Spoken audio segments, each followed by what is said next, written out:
Hello, I am Dr. Rangaswami, and you are watching Ask the Expert.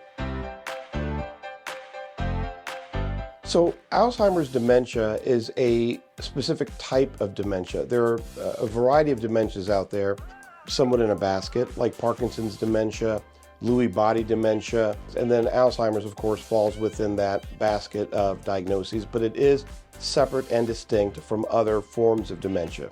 So early signs of Alzheimer's would not be the traditional aging thing. Where did I leave my keys? What street is this because I haven't traveled it or don't recognize it?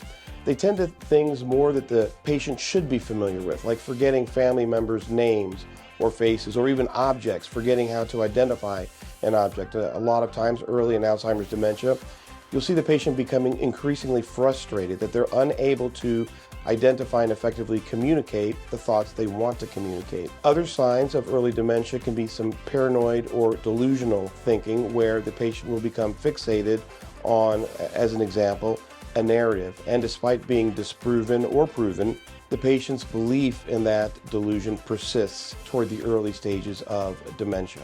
Early detection and diagnosis are important for the simple fact that we can slow progression of the disease the earlier that we catch it. We cannot cure it, but we can slow it down and treat it. And this sounds cliche, but leading a healthy lifestyle, watching what you eat, avoiding processed foods, avoiding fried foods to the extent possible, eating a healthy diet high in omega-3 fatty acids such as seafood as an example. Also, not leading a sedentary lifestyle, walking, being active every day. If you have a exercise regimen, regardless of what intensity, it will help.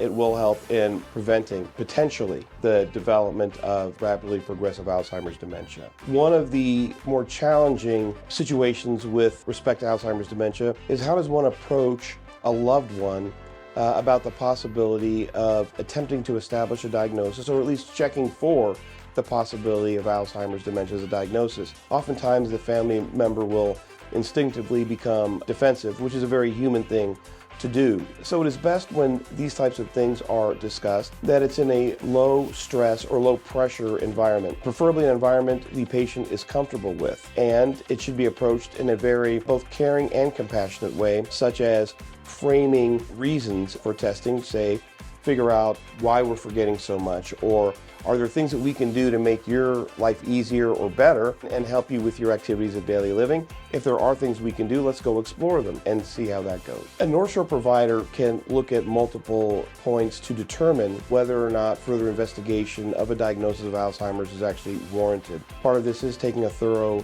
history, past medical history, reviewing the chart, examining the patient, understanding the signs and symptoms we've discussed. Should there be enough risk factors as well as clinical behavior that might indicate that we are potentially going to be diagnosing Alzheimer's, then a referral to a neurologist will be made. Should you have any concerns about your memory, or you simply need a wellness check, please schedule an appointment with a provider at North Shore Health Centers by visiting northshorehealth.org.